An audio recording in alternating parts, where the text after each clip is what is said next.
Morning बच्चों, मैं लोकेश साहू, प्रयास कोचिंग सेंटर, भानु प्रतापपुर, कांकेर, छत्तीसगढ़। बच्चों, आज का हमारा जो टॉपिक है वो है प्रोनाउन। प्रोनाउन का हमने बेसिक वीडियो देख चुका है। प्रोनाउन, आज हम लोगों का प्रोनाउन का टेस्ट चलेगा। प्रोनाउन का क्वेश्चन सेट करेंगे, 10 से 20 क्वेश्चन हम लोग करेंगे, तो उस क्वेश्चन सेट को देखो। चलिए, पहला नंबर है आपका question, ours, OURS, ours is, our is a poor country, ये लिखा है। और इसमें आपका ऑप्शन दिया है, यहां पर दिया है पहले फाइंड द अंडरलाइंड प्रोनाउन, मतलब जो भी है अंडरलाइन में जो रखा गया है वो प्रोनाउन कौन सा प्रोनाउन है, किस प्रोनाउन का कौन सा प्रकार है। पहला दिया है पर्सनल प्रोनाउन,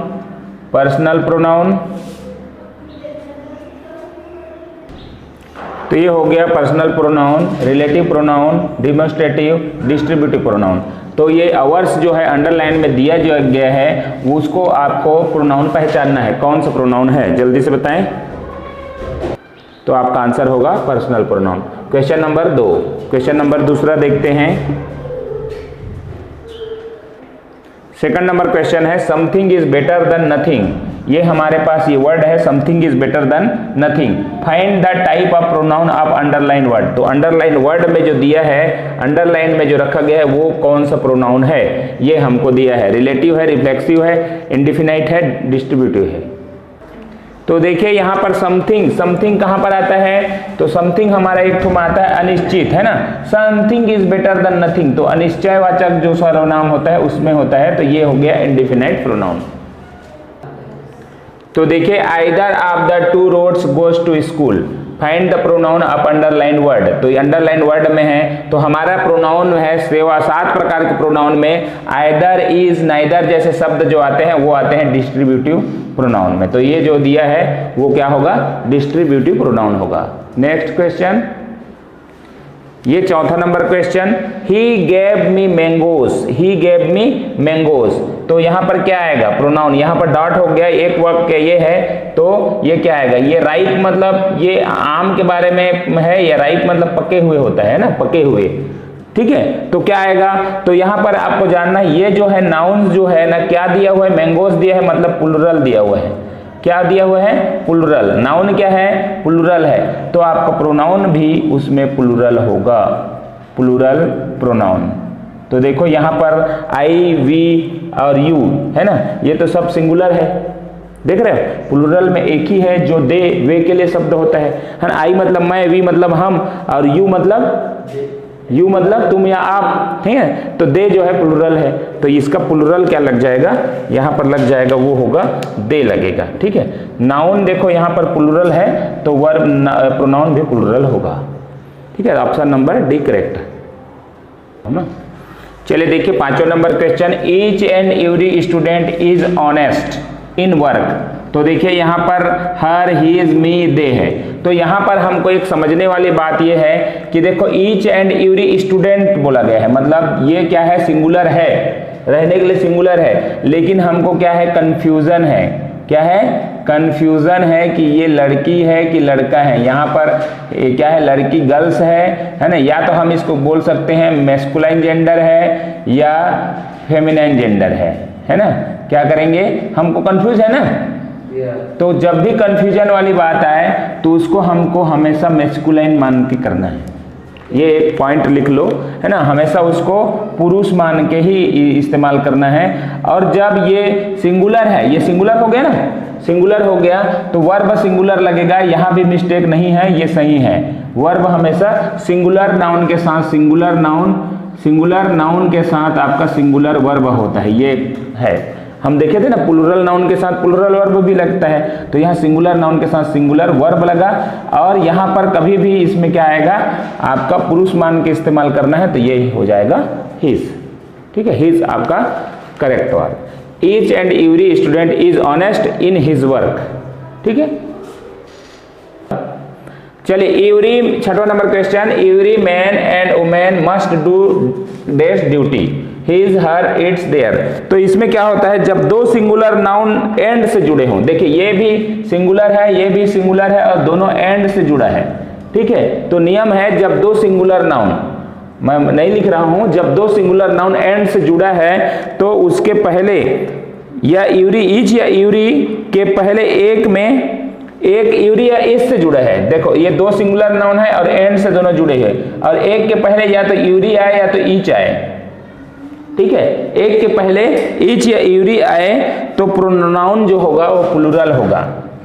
प्रोनाउन हमारा जो लगेगा वो कौन सा लगेगा, प्रोनाउन बराबर प्लूरल। तो देखिए यहाँ पर प्लूरल प्रोनाउन कौन सा है, तो देयर आपका प्लूरल प्रोनाउन होगा, ठीक है। तो आंसर जो होगा देयर लगेगा, ठीक। चलिए देखते हैं, neither Neha nor Ekta can do this work. या तो नेहा, ना ही नेहा ना ही एकता, दोनों कोई काम नहीं कर सकते, है ना। कैन डू हर वर्क, क्योंकि ना भाई यहाँ पर नेहा और एकता दिख रहा है ना, तो यहाँ पर इट्स तो होगा नहीं, हिज भी होगा नहीं, देयर भी होगा नहीं। नेहा और एकता में से कोई काम नहीं कर सकते, उसकी काम नहीं कर सकते, तो ये होगा हर, ठीक है। Her is the correct answer. 8 number देखते हैं। 8 number question, the merchant and salesman, the merchant and salesman went to meet their boss.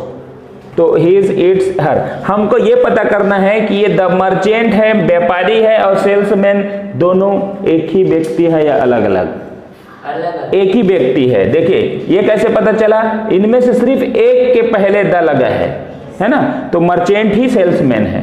जब ऐसा हो और एंड से जुड़ा हो, एक ही व्यक्ति का पता चले, एक ही व्यक्ति और क्या होगा, और एंड से जुड़ा हो तो हमेशा क्या होगा, सिंगुलर प्रोनाउन लगेगा, सिंगुलर प्रोनाउन, ठीक है। तो इसमें से सिंगुलर कौन सा है, हिज लगेगा। लेकिन यहां पर ध्यान देना, आपको और बता दूं इसी क्वेश्चन में एक और फैक्ट, अगर the merchant and the salesman होता तो ये दो अलग अलग व्यक्तियों को बताता, तो वहां पर आपका क्या लग जाता, ये जो है प्लूरल प्रोनाउन हो जाता, पीपी हो जाता, देयर लगता, ठीक है। ये दो क्वेश्चन आप बना सकते हैं, एक जगह छोड़ना और एक क्वेश्चन और बना लेना, ठीक है। 9 number question, the accountant and cashier was awarded for days services. तो यहां पर पता चलना है क्या आने वाला है, हिज। हिज कैसे, तो इसमें देखिए हमारा हिज आंसर होगा। क्यों होगा, क्योंकि देखो द अकाउंटेंट एंड कैशियर, जब भी एक के पहले अगर देखो दो आपको कैशियर अकाउंटेंट दिया और एंड से जुड़ा है और दोनों में से एक के पहले द लगा है, तो एक ही व्यक्ति मानना है, एक ही व्यक्ति है। और व्यक्ति है कि महिला है, ये कंफ्यूजन जब हो तो हमेशा हमको मैस्कुलाइन जेंडर मान के काम करना है। तो ये हो गया आपका हिज, यहां पर आएगा, ठीक है।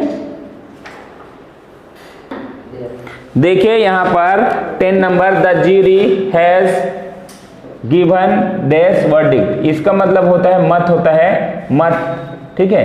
और ये क्या है, ज्यूरी किसको बोला जाता है, ज्यूरी बोला जाता है जजों के समूह को, जजों के समूह। जैसे एक जज, मतलब एक निर्णय को एक जज निर्णय नहीं कर पाता तो 3-4 जजों को शामिल किया जाता है, उसको ज्यूरी बोला जाता है। अब ज्यूरी क्या है, कलेक्टिव नाउन है, क्या है, कलेक्टिव नाउन, कलेक्टिव नाउन है। तो कलेक्टिव नाउन के बाद हमेशा सिंगुलर वर्ब होगा। देखो यहाँ पर सिंगुलर है और सिंगुलर के साथ ही सिंगुलर नाउन होगा, सिंगुलर प्रोनाउन भी होगा, सिंगुलर प्रोनाउन। तो ये हो जाएगा सिंगुलर प्रोनाउन में इट्स होगा, ठीक है। हिज नहीं होगा, हर नहीं होगा, देयर नहीं होगा। देखो ये तो सिंगल सिंगल हो जाते, सिंगल सिंगल है ना, सिंगल के लिए पुरुष होता तो, महिला होता तो, और ये देयर तो क्या हो जाता, प्लूरल हो जाता। हाँ हमको क्या लगाना है, सिंगुलर प्रोनाउन लगाना है, सिंगुलर प्रोनाउन। तो यहाँ पर सिंगुलर प्रोनाउन एक ही है जो इट्स है, ठीक है। तो आपका आंसर क्या हो जाएगा, इट्स। चलिए question number 12, the jury were divided in opinion. मतलब एक ज्यूरी जो होता है, जजों के समूह होता है, उसने अपना ओपिनियन अलग अलग कर लिया है, मतलब मत एक नहीं है, एक मत नहीं। इससे पहले वाला क्वेश्चन में वर्डिक्ट था, एक मत था, है ना, वर्डिक्ट लिखा था। वर्डिक्ट मतलब होता है एक मत, एक मत में सारे लोग ज्यूरी ने अपना फैसला दिए। लेकिन यहाँ पर ओपिनियन जो है डिवाइडेड हो गया है बोल रहे हैं। और ये जो है वर जो है आपका, ये जो है कलेक्टिव नाउन है, क्या है, कलेक्टिव नाउन।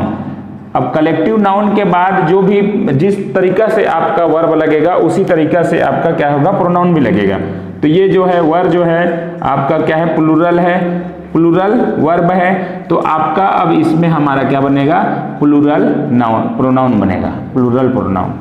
तो आपका देखिए ये इट्स सिंगुलर है, ठीक है, हर जो है आपका सिंगुलर है, हिज जो है सिंगुलर है, देयर आपका क्या हो जाएगा, प्लूरल, करेक्ट आंसर होगा। तो कलेक्टिव नाउन के बाद हमेशा वर्ब के अनुसार से क्या हो जाना चाहिए, प्लूरल या सिंगुलर लगेगा। तो प्लूरल यहाँ पर देयर होगा। नेक्स्ट क्वेश्चन, चलिए, Sheela and dash are best friend. तो देखिए यहाँ पर हमको ये जानना है कि देखो यहाँ पर शीला क्या है, सब्जेक्ट के रूप में यूज हुआ है, सब्जेक्ट मतलब सब्जेक्टिव केस में यूज हुआ है, सब्जेक्टिव कर्ता के रूप में यूज हुआ है ना। तो यहाँ शीला के साथ में लगा हुआ जो आना चाहिए, एंड से जुड़ा हुआ है, मतलब यहाँ पर इसका भी जो भी यहाँ आएगा वो भी सब्जेक्टिव केस ही होगा, सब्जेक्टिव केस ही लगेगा। तो देखिए ये तो ऑब्जेक्ट है, ये भी ऑब्जेक्ट है, ये भी ऑब्जेक्ट है, एक ही तो बचता है जो आई जो है बेस्ट लगेगा, ठीक है, आई आपका सब्जेक्टिव केस, शीला के साथ सब्जेक्टिव केस ही यूज होगा, एंड से जुड़ा है। शीला देखो दो सब्जेक्ट होता है ना, एक तो इसके लिए हम लोग वे भी यूज कर सकते हैं, जैसे दे होगा, अगर यह राम और श्याम है तो राम एंड श्याम होगा, राम एंड श्याम। तो ये भी देखो राम जब है तो ये भी श्याम भी तो सब्जेक्ट है ना, दोनों एंड से जुड़ा वाला सब्जेक्ट है, इसलिए इसका जोड़ी जो होगा वो सब्जेक्ट होगा, सब्जेक्टिव केस में होगा। तो सब्जेक्टिव केस में आपका आई आंसर करेक्ट होगा। 14 number, he loves you more than, than यहाँ पर पहचान पकड़ने योग्य है ना, माई आएगा, आई आएगा, माइन आएगा, मी। एक चीज आप ध्यान रखना, कभी भी ऑब्जेक्ट के क्वेश्चन को देखना, ये भी ऑब्जेक्ट है, ये भी ऑब्जेक्ट है, ये भी ऑब्जेक्ट है, एक ही है सब्जेक्ट। हमको सिर्फ जानना है कि ये जो दन दिया है, दन THAN, ठीक है, वो उसके बाद यदि ऐसा शब्द है THAN, एन के बाद जो भी शब्द और एस है ना, एस के बाद ऐसा जो भी आएगा ना, तो इसको ध्यान देना है, ये इसके बाद क्या लगना है। तो ये सब्जेक्ट में जो भी रहेगा, आपका सब्जेक्ट क्या है, ये अगर ये सब्जेक्टिव केस में है तो ये इसके बाद भी सब्जेक्टिव केस होगा, ध्यान रखना। ये सब्जेक्टिव केस है, दिख रहा है, सब्जेक्टिव है ना, सब्जेक्ट है, ये सब्जेक्टिव केस है, तो इसके बाद जो भी दन है ना, दन लगा और एस लगा, दन और एस के बाद हमेशा सब्जेक्टिव केस, मतलब ये नहीं बोल रहा हूं कि ये दन और एस के बाद सब्जेक्टिव केस लगेगा, आपको क्वेश्चन में जाना है, क्वेश्चन में देखना है, अगर क्वेश्चन में सब्जेक्ट इस्तेमाल हुआ है तो यहाँ भी सब्जेक्टिव केस ही आएगा। तो आपका आंसर आई, सब्जेक्ट केस है, बाकी तो ऑब्जेक्टिव केस में दिया हुआ है ना। तो आपको इतना ध्यान रखना है, दन और एस को एक पहचान के लिए रखना है, इसको रखने देखने के बाद आपको देखना है सब्जेक्ट पे ध्यान नजर डालना है ना, सब्जेक्ट में नजर डालना है, तो सब्जेक्ट को देखना है कि वो सब्जेक्ट से बना है या फिर ऑब्जेक्ट से। तो अगर सब्जेक्टिव है तो वहां भी सब्जेक्टिव ही होगा, ठीक है। नेक्स्ट क्वेश्चन, चलिए 15 number, a good student brings these books to the class. तो यहां पर देखिए गुड स्टूडेंट, स्टूडेंट है जिसे हमको पता चल रहा है, कुछ वर्ड ऐसे होते हैं, कुछ शब्द ऐसे होते हैं जिसमें हमको कंफ्यूजन होता है। कंफ्यूजन किस बात की, कि वो मेल है या फीमेल है, मेल है, फेमिनाइन जेंडर है, मैस्कुलाइन जेंडर है या फिर फेमिनाइन जेंडर है ना।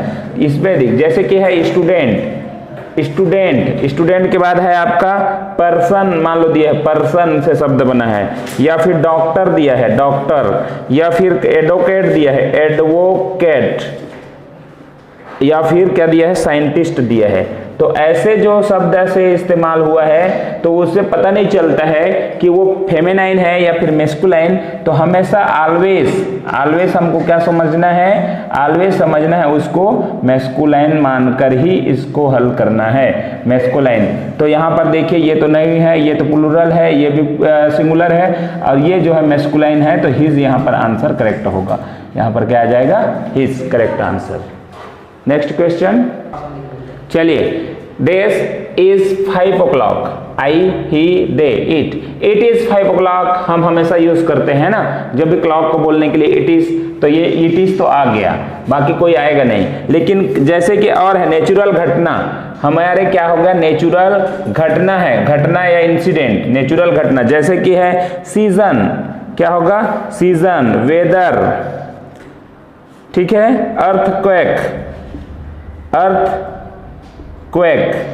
फिर है टाइम, टाइम, डे, ईयर। ऐसे शब्दों को हमेशा, है ना, ऐसे शब्दों के बाद हमेशा क्या होता है, प्लस इट यूज होता है, इट यूज होता है।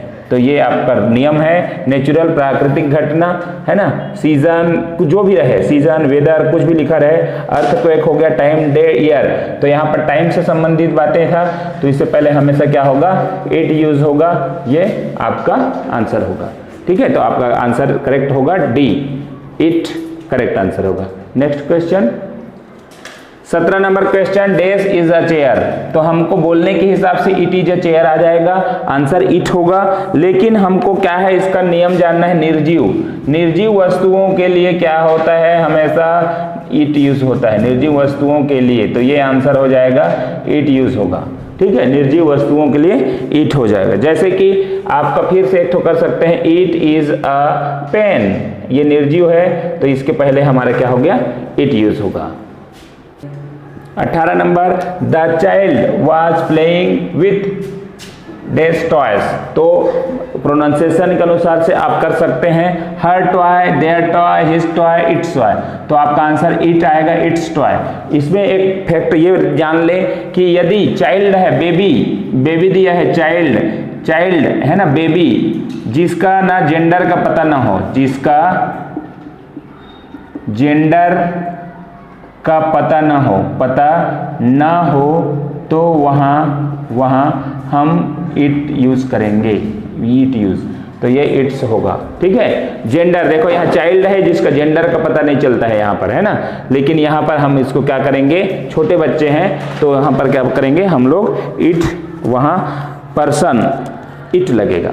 ठीक है, चलिए देखते हैं question number 19, days, days and days will leave for Bombay tonight. तो इसमें दिया है 3 ठो आपका वर्ब है। एक है आपका तीनों पर्सन है। पर्सन हमारे पास कितने होते हैं, 3 पर्सन होते हैं ना, 3 पर्सन। ये पर्सन तीनों दिया हुआ है। फर्स्ट पर्सन, फर्स्ट कौन सा है, आई है। सेकंड पर्सन, सेकंड कौन सा है, आपका यू है। और थर्ड पर्सन जो है कौन सा है, थर्ड पर्सन ही है। तो जब एक ही में, है ना, एक ही हो चाहे तीनों आपको मिला हो मान लो, तो उसमें से आपका पर्सन का जो क्रम होगा वो सबसे पहले होगा 2, फिर 3, फिर 1। ठीक है, तो सेकंड पर्सन कौन सा है, आपका यू पहले होगा। तो दोनों में वही काम करेगा, यू है ना, कहाँ दिया है, यू, ही, उसके बाद आई। तो ही इसमें, फिर आई, इसमें भी वही होगा, यू 3 2 1, अच्छा 2 3 1, है ना, 2 फिर ही फिर आई। इस टाइप का दोनों के लिए यही ऑप्शन काम कर रहा था। तो ये होगा, मान लीजिए 2 ही दिया हो, ठीक है, मान लो 2 ही दिया हो, तो पहले आपका 2 ही दिया होगा, तो जो रहेगा क्रम में, है ना, उस क्रम में ही जाएगा। मान लो आपके इसमें आपका 2 नहीं दिया होगा, आई और ही में ही आपको चूज करना है, तो पहले कौन सा लगेगा, ही लगेगा, 3 लगेगा, उसके बाद 1 लगेगा। जो नियम है ना, 2 3 1 का नियम है, इसको बार रट लेना है, 2 3 1 के अनुसार आपका काम होगा। तो चलिए इस तरीके से 20 क्वेश्चन का हमने सेट देखा।